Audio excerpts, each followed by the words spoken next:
నిన్న చంద్రబాబు నాయుడు గారు మాట్లాడుతూ, అయ్యో వీడు డీల్ చేస్తున్నాడేంటి, వీడు మంచిగానే నటిస్తూ మనకిందే కోతులు తవ్వుతాడే, కొబ్బరికాయ కొట్టింది నేనే, గుమ్మడికాయ కట్టింది నేనే అంటున్నాడు. అది నిజం సార్, కనపడుతుంది కదా నువ్వు చెప్పేదేంటి?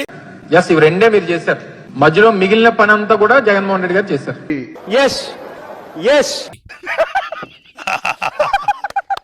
ఈ సినిమాలో పెద్ద కామెడీ డైలాగ్ ఇదే.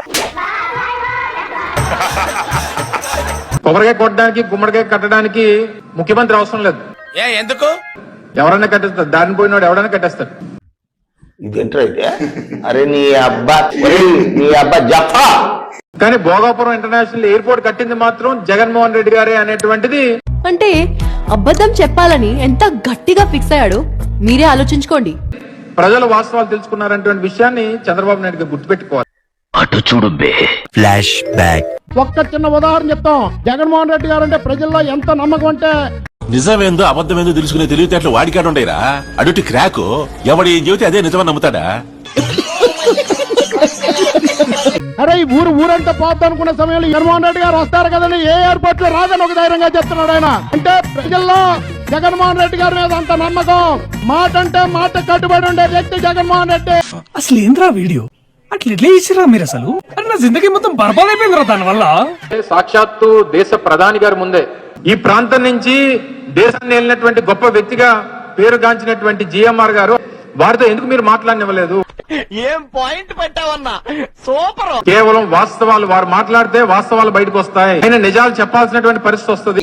ఆవేశం తోలా కాస్త చెప్పింది ఆలకించరా. ఆ పెద్ద ఆయనతో మీరు మాట్లాడిచ్చేటువంటి అవకాశం కల్పించలేదు. కళ్ళు బాగా పెద్దవి చేసి చూడు. అంటే 10 years బ్యాక్ బిడ్డింగ్ అయింది. బిడ్డింగ్ వేసినప్పుడు మనం ఢిల్లీ కట్టాం, హైదరాబాద్ కట్టాం, గోవా కట్టాం, ఇంటర్నేషనల్ కూడా ఎన్నో ఎయిర్పోర్ట్లు కట్టాం. అయన్నొద్దు, పాయింట్కి రా. ఇక్కడ అవకాశం వచ్చినప్పుడు నిజంగాను అప్పుడు పెద్ద ట్రాఫిక్ లేదు, కానీ చంద్రబాబు గారి లీడర్షిప్, విజన్ అది చూసుకుని అగ్రెసివ్ బిడ్ చేసాం. జగన్ పార్టీ కానీ వాళ్ళ తాలూకు ఆలోచనలో ఏ ఒక్కరికి విజన్ లేదు. విజన్ ఉన్నటువంటి నాయకుడు ఈ రోజు ప్రపంచంలో కానీ దేశంలో కానీ విజన్ ఉన్నటువంటి నాయకుడు చంద్రబాబు నాయుడు గారు. ఏంట్రా ఇలా మారిపోయావేంట్రా నువ్వు? బికాజ్ ఆయన హైదరాబాద్కి ఎలా చేశారు, హైదరాబాద్ ఎయిర్పోర్ట్ ఆయన ఉన్నప్పుడే చేశారు. మంచిది. నిన్న బొత్స గారు వచ్చి అసలు రాజశేఖర రెడ్డి గారు వేసారు పోనాదన్నారు. మా నాన్న నాకు జన్మనిచ్చిన తండ్రి ధర్మరూపు రంగాజాల గారా, ఆయన చేత కార్యక్రమం చేయించుకొని ఆయనకి పిఎఫ్ అని ఇచ్చారా మీరు? దేవుడు మా నాన్న.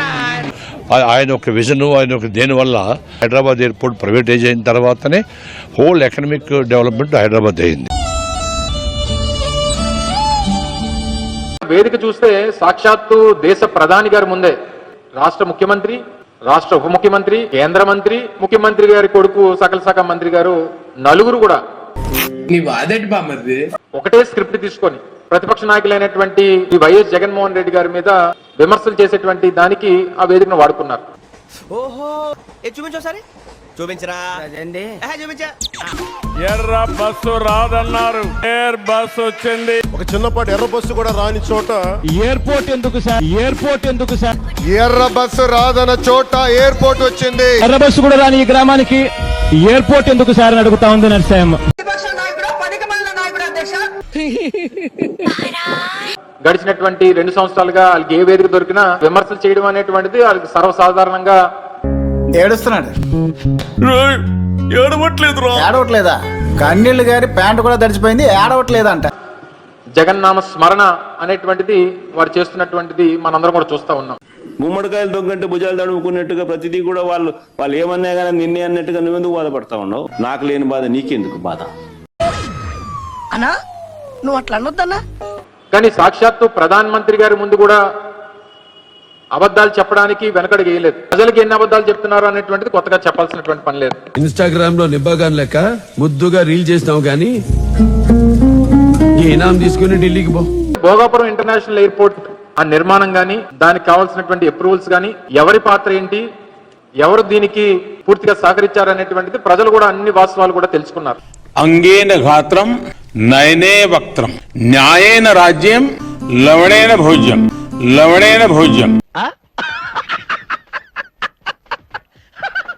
2019లో తెలుగుదేశం పార్టీ ప్రభుత్వం గద్దె దిగిపోయేటువంటి సమయానికి జగన్మోహన్ రెడ్డి గారు 2019లో ముఖ్యమంత్రిగా బాధ్యతలు తీసుకునేటువంటి సందర్భంలో శంకుస్థాపన ఎలా చేశారు? 2019లో చంద్రబాబు నాయుడు గారు విశాఖపట్నం ఎయిర్పోర్ట్ నౌకాదళం ఆధీనంలో ఉండటంతో భవిష్యత్తు అవసరాలను దృష్టిలో పెట్టుకుని గ్రీన్ ఫీల్డ్ అంతర్జాతీయ విమానాశ్రయాన్ని నిర్మించాలని అప్పటి టీడీపీ ప్రభుత్వం నిర్ణయించింది.